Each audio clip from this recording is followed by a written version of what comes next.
Hi, DM Dango here. Again, we're looking at another item from the DM's Guild. This time, we're looking at the most unusual player option I've ever reviewed, or ever seen in D&D 5th edition. This is the Awakened item.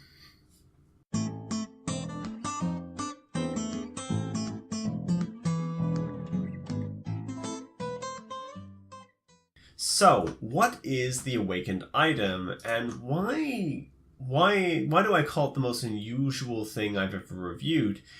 Well, the Awakened item is a rather unusual idea in of itself. It takes the idea that you are a sentient magical item, a thing, and allows you to create a player option with it. It is bonkers and mad, and I love it for it. It is so strange and unique, and at the same time, I cannot fault it for being strange and unique. The author himself, I asked him, why did you think about this? Or I think I said, I said, this is really strange and unique. And he came back with and said, I only make strange and unique things. So there is that. In terms of the premise of the Awakened item, though, it does require a lot of collaboration between you, another player, and the DM to get it to work properly, because a sentient magical item still requires attunement. And so you are attuned to a wielder to carry you into battle and to carry you on adventures in general. You grant them various bonuses, but you have a modicum of autonomy. You can fly, for instance, but you must stay within a certain radius of your wielder. You must always stay within that radius. And that radius does increase as you get higher level, but at the start, you're kind of bounded.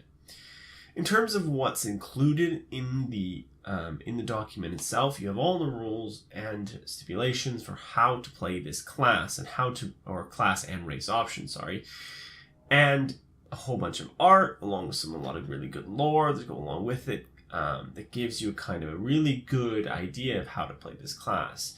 As the author puts it, this player option, that's what I'm going to go with from now on, is dripping with narrative potential.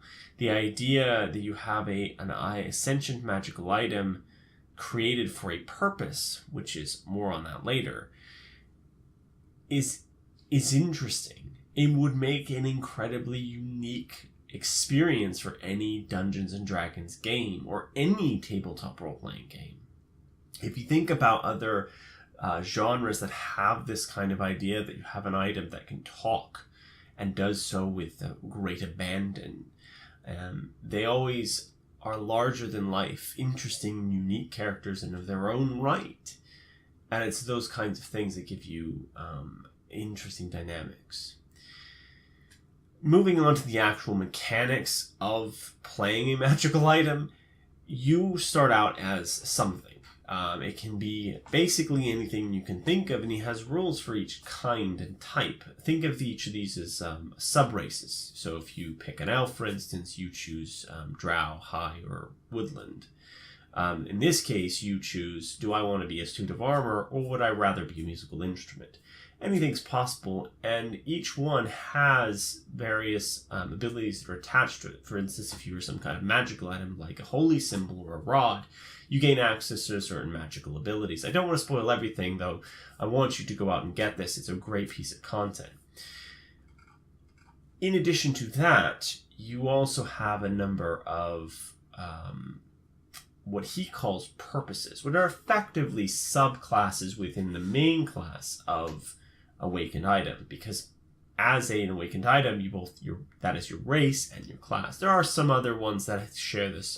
Notably, the most notable one that I can think of is Matt Mercer's Possessed Soul or Awakened Soul that exists on the DM's Guild right now, which is a whole idea around ghosts, and I might have a look at that as well in the future. In terms of your purpose, though, the purpose kind of gives you an idea of why that item was created in the first place. Magical items are notoriously difficult and costly to create. A sentient magical item is a step beyond that even. Bringing into it costs that are not exactly physical or normal or helpful in any way, shape, or form. Things like, most notably, costs of things like portions of a person's soul required to create these magical items. So you can see why if somebody were to create this, they would create it with purpose, with a goal in mind. And that purpose kind of bleeds into a kind of subclass that tailors and fits the items and gives them certain abilities that mean that they do certain things very differently. So for instance, you have the destiny or the glory or order, recovery, purification, all of these different kinds of things that have different abilities.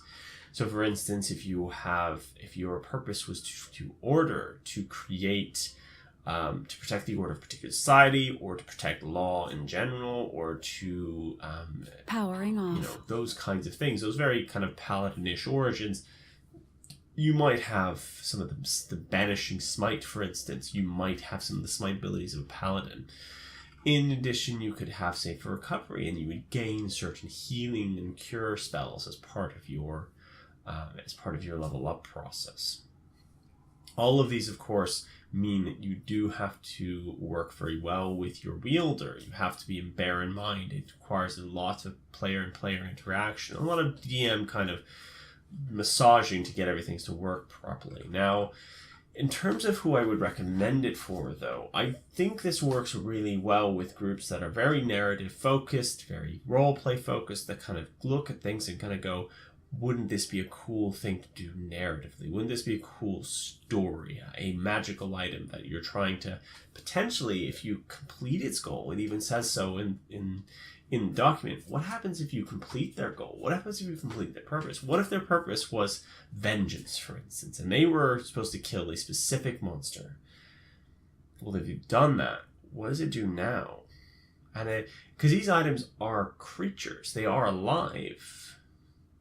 Can you convert this person? Can you give it a new purpose? Can you, change it? Potentially. And when you're getting into the higher spells, maybe its purpose changes from being I'm an item to I don't want to be an item anymore.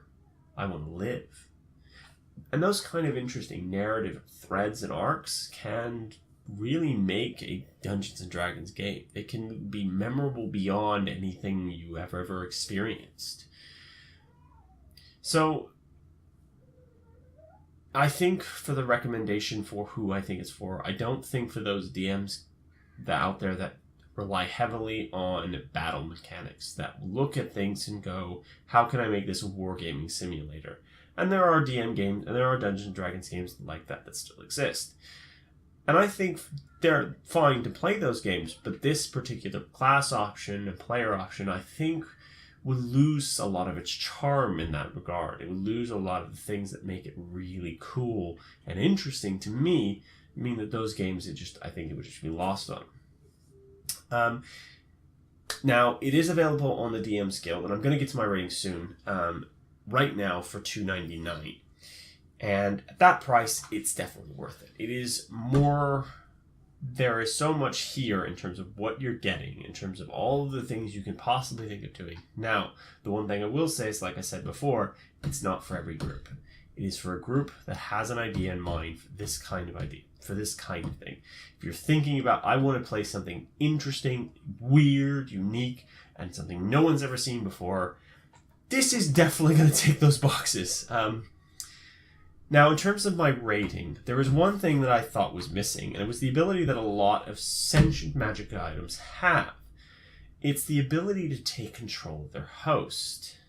Now, there are some ones that allow you to, say, do charm spells or something like that, but nothing that lets you kind of just go, no, I'm subverting their will. They're mine now. This is my body. I'm using it. I'm using this meat suit to accomplish my purpose. Now, that's something that exists in almost every sentient magical item that's out there. They all can take control of their wielders in one shape or another.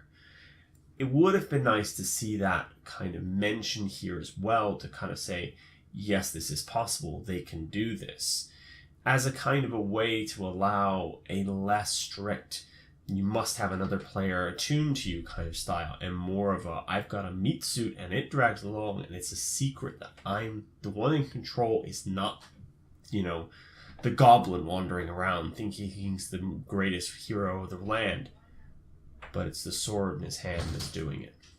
And I think that would have been a nice addition. In terms of my rating, because of the lack of that mechanic, I can't give it the full 5 stars. I think there are some other minor balance issues as well that are kind of peppered throughout that mean that it's a little potentially unbalanced in terms of what it's capable of at various levels. I think it would outshine some of the other more combat-oriented classes. Particular Paladin feels a little like this is definitely stronger than a Paladin in certain areas, in certain cases. So I have to give it 4 stars out of 5. However, saying that, I think it's probably more like a 4.5 rather than a full 4 stars. So it's just the nature of the 5-star rating system. So please do remember to like and subscribe. I do have a contest running on my video that I put out on Monday for the Brewer's Bible. If you comment on that video, you have a chance of winning a copy of that. So please do that. Thank you. Peace out.